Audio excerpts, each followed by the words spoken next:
Thanks, Brett. Like you said, joined by Jeremy Werner from the Illini Inquirer. Jeremy, thanks for joining us on the show, and it's an exciting time. Brett Bielema in his first year. I mean, just how have you in these past few months seen the culture shift around this stadium?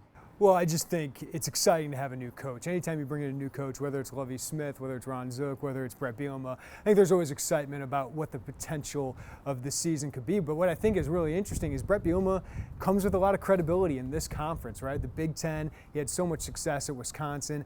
Didn't work out as well at Arkansas, testing himself at the SEC, but I think making 3 bowl games in 5 years, Illinois fans would have loved that. So I just think he comes in with a lot of credibility. And I think, you know, the way he's approached the program, the way he's sold the program, the way he's kind of, you know, taken the opposite approach of Lovie Smith is being out there, letting fans know about his program. I think people really like that. In-state recruiting has people fired up, but I think he's got an interesting situation where he basically inherits the same team Lovie Smith had last year, and we'll really get an apples-to-apples comparison of how they kind of compare as the Illinois head coach. You mentioned recruiting. In your conversations with the people around this state, I mean, just how much of a breath of fresh air has the new approach to that been for them? Well, it's just been effort. I mean, they have worked the recruiting trail incredibly hard in state, reaching out to basically every high school coach in the state, recruiting the prospects really hard, and then landing them, getting 8 in-state prospects already in the class of 2022. I think that shows that Brett Bielema is committed to recruiting in-state prospects, and a lot of them didn't have Power 5 offers,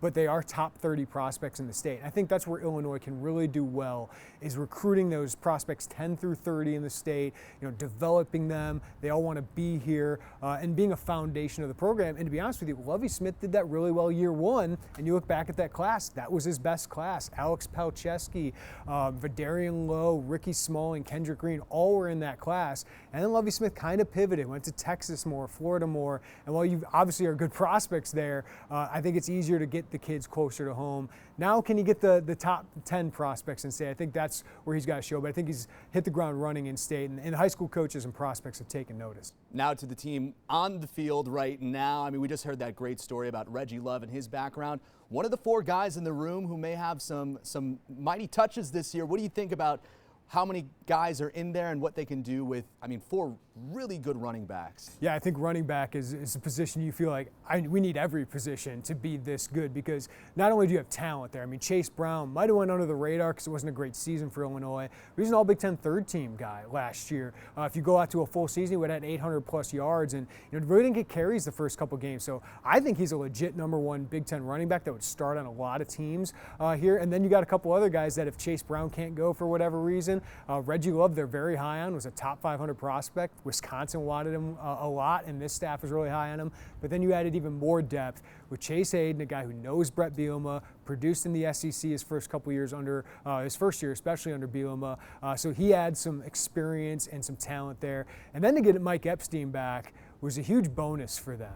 Adds even more depth at a position where Tony Peterson, the offensive coordinator, has really run 3 running backs, 4 running backs sometimes, and had a lot of success with that. So I think a lot of those guys are going to get touches, and you know you're going to have an injury at some point at running back. So to have that kind of depth, again, it's what you want at every position. In Illinois and Brett Bielema want to build that eventually. No Josh Emator back in the receiving room this year. I mean, that's a big chunk of yardage to try and replace. Who do you see in that room right now, and even at the tight end position, who could be able to help get that back?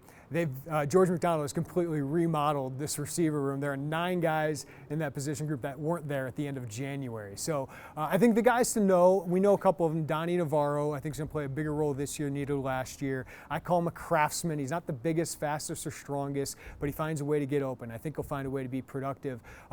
Brian Hightower kind of fits the Josh Emator role, right? Former top 247 prospect, big, athletic, physical. Can he take that step forward and kind of be that #1 downfield red zone target? That'll be interesting to watch. But the guy everyone's excited about, and they should be, is Isaiah Williams. Ohio State, Alabama, LSU wanted him as a wide receiver. He wanted to play quarterback. Lovie Smith allowed him to play quarterback. He comes here. Of course, Corey Patterson, his assistant coach, is here as well. We saw it against Rutgers, right? You get him in the open field, you give him the ball, and he can make people miss and make some game-breaking plays. So whether it's a guy like Wan'Dale Robinson in Nebraska last year, Illinois really lacked that kind of piece of its offense. So I think he's going to be a huge part. And then to get Casey Washington back adds some even more depth to that room. And what about tight end? I mean, you got Daniel Barker, and Luke Ford still had it seems like has unlimited potential at this point in his career. Yeah, potential is the word for him because he hasn't produced yet, right? You go into year 4, even he says, I got 3 catches to my name. But it is clear, like the NFL, scouts and agents think he can be a high draft pick at some point in his career because he's 6'6", 250, great hands, really physical. And we saw some of that during the spring game where he had 5 catches for 88 yards and a one-handed touchdown catch. We hope that's a glimpse, Illinois hopes that's a glimpse of things to come because he's got NFL tight end written all over him, but he's got to produce like it. I don't want to overlook Daniel Barker because he has been a very good tight end over the last 3 years for Illinois. He's got all Big Ten potential, but this offense, and Brett Bielema has produced 6 NFL draft picks at the position. Tony Peterson, when he's in the Big Ten, produced 2 at Minnesota. They're going to use a lot of tight ends and on the field a lot. You think that's a position of strength, but it's going to be Luke Ford needing to take that step forward and produce on the field and not just be the guy about potential. But I think he's in line for a good year. And one of the most interesting groups, I think, for me, total that we haven't discussed yet, it's the offensive line. You don't bring back Kendrick Green, but there's so many other guys that are near the tops in Illini history for starts. What do you make of that group, Jeremy? Yeah, you got 117 starts between 3 players. To get 3 super seniors back, 2 tackles in Vidarian Lowe and Alex Pelcheski. And you can add Julian Pearl in there, who had 4 starts last year. That's one of the better, probably top half Big Ten tackle groups, which is unbelievable for Illinois to have. Then Doug Kramer, he's known as Scrappy, right? Like he's comes back. He's a 5th-year starting center for them. And then you have 2 more experienced grad transfers that we haven't seen. Again, undersized, come from the FCS level. But Blake Jarosati and Jack Badovinac are interesting pieces that give you depth there. And I think Jarosati will start at one of the guard spots. And a guy not to overlook is Alex Postrom. What a story he is. A walk-on tight end a couple years ago. Started a couple games last year due to COVID in front of him. But he could be the starting guard at some point for this team. So offensive line certainly looks like it's going to be a solid group at worst, right? But you feel good about that offensive line and running back room. You want that kind of starting group at every position. And I think that's what's going to make this offense go is the running game, which, as we know, Brett Bielema has been pretty good at in his past. I want your opinion now on a guy that fans at home may not know at this point, but at some point in the year may figure out who they are. A freshman who you think may have a big impact on the team this year. Yeah, it's for the first time in a long time, it feels like Illinois doesn't need the freshmen to make a huge impact. I think that's a good thing for the program. It's a smaller class. It's a weird class that got put together and signed when Lovie Smith, days after he was fired.